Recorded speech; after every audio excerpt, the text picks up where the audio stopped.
કેમ છો બધા? હું વંદના સ્વાગત કરું છું તમારું શ્રી હેલ્ધી ફૂડમાં. તો ચાલો આજે આપણે અહીંયા બનાવવાના છીએ ચણાના લોટની ભાખરી. તો તેમાં ચણાના લોટની ભાખરી બનાવવામાં કઈ કઈ સામગ્રી જોઈએ તે જોઈ લઈએ. સૌપ્રથમ ચણાનો લોટ લેવાનો છે. તે તમારે 3 થી 4 જે કાંઈ પણ ભાખરી બનાવાઈ હોય તે ક્વોન્ટિટીમાં લેવાનો છે. ધાણા, લીંબુ, અહીંયા મેં કસૂરી મેથી લીધી છે. તમારી પાસે લીલી મેથી હોય તો તમે લઈ શકો છો. અને આદુ મરચીની પેસ્ટ, તલ, હળદર, મીઠું અને હિંગ, પાણી. તો ચાલો બનાવવાનું શરૂ કરીએ. સૌપ્રથમ આપણે એક બાઉલમાં ચણાનો લોટ એડ કરીશું.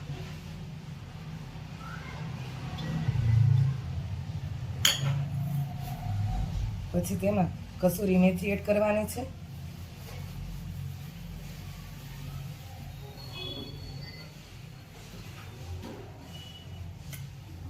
આદુ મરચીની પેસ્ટ,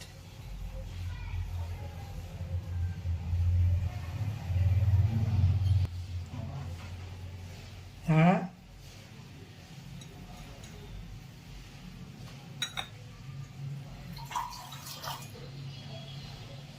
લીંબુ,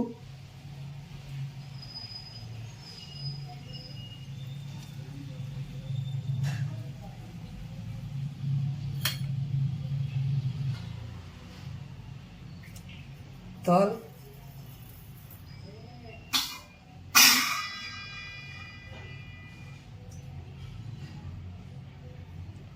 ચપટી હળદર, ચપટી હિંગ,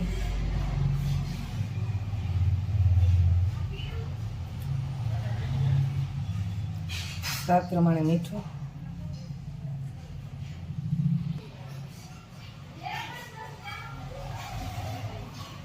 આમાં બહુ તેલ નથી નાખવાનું, આપણે થોડું તેલ એડ કરીએ છીએ.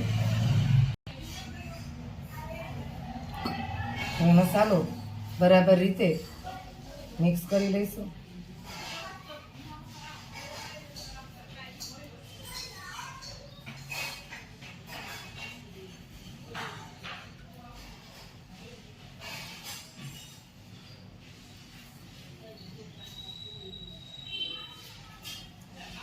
એકારે પાણી નથી નાખવાનું, આપણે થોડું થોડું પાણી નાખી ચણાના લોટને મિક્સ કરીશું.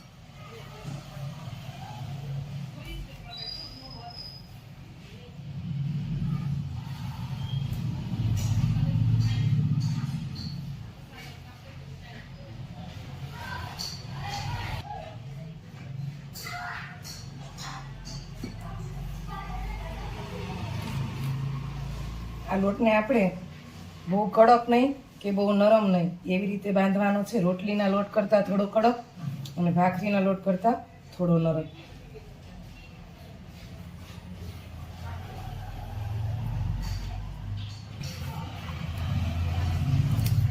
તમે જોઈ શકો છો આપણો લોટ સરસથી બંધાઈ ગયો છે.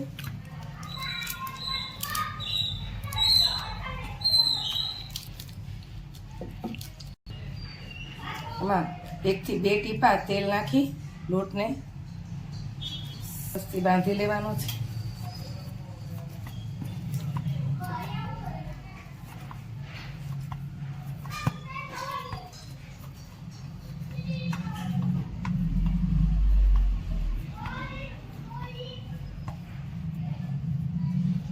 લોટ આપણો તૈયાર છે.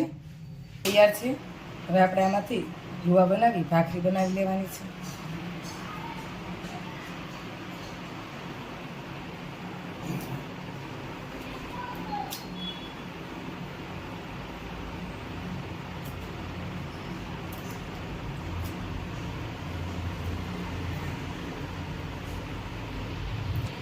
ચણાનો લોટ થોડો ચીકણો હોય છે, જેથી આપણે જ્યારે ભાખરી વણવાનું સ્ટાર્ટ કરીશું ત્યારે વાળવા માટે થોડો રોટલીનો લોટ લીધો છે, તે થોડો વેરીશું.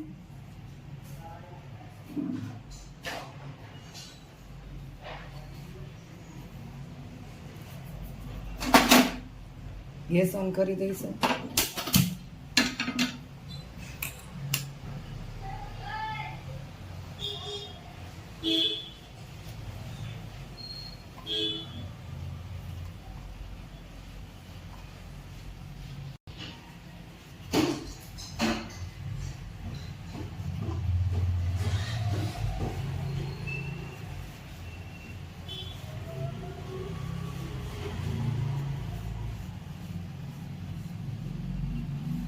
ભાખરીને બહુ પતલી નથી વણવાની.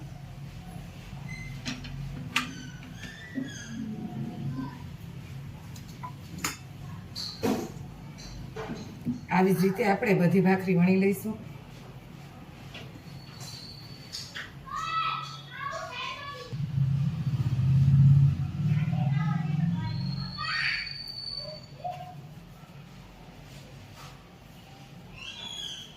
ભાખરીને એકદમ હળવા હાથે વણવાની છે.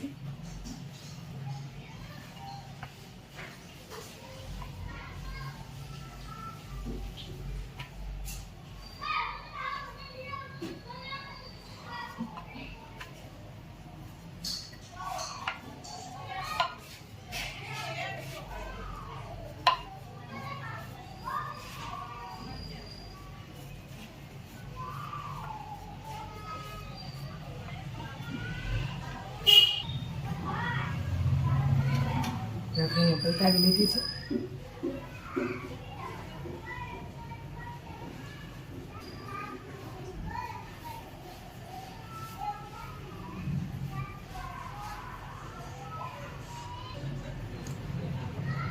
આ ભાખરી ક્રિસ્પી રાખવી હોય એટલે આપણે પલટાવ્યા પછી થોડું ચોપ્પાથી એમાં થોડા થોડા કાણા પાડી લેવાના છે.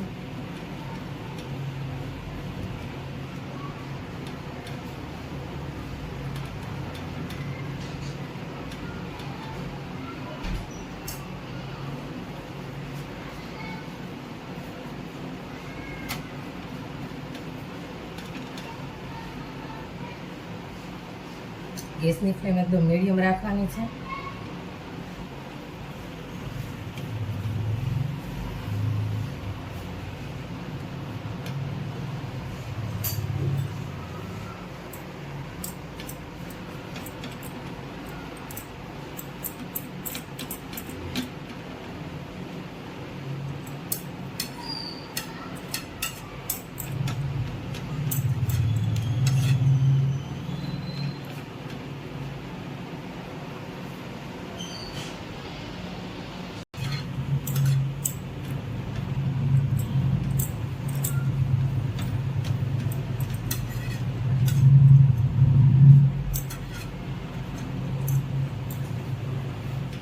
ભાખરીને આપણે એકદમ ક્રિસ્પી બનાવી છે એટલે આપણે એને વારે વારે પલટાવી અને હળવા હાથે દબાવવાની છે.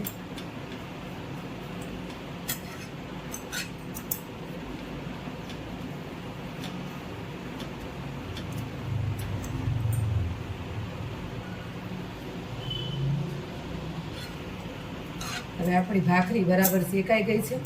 હવે આને આપણે ઉતારી લઈશું અને બીજી બધી ભાખરી પણ આ જ રીતે શેકી લઈશું.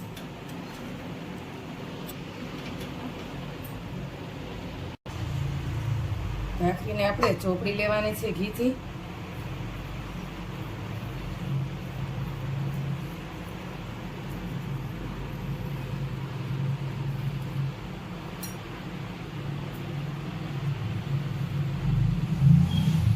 આપણી ચણાના લોટની ભાખરી તૈયાર છે.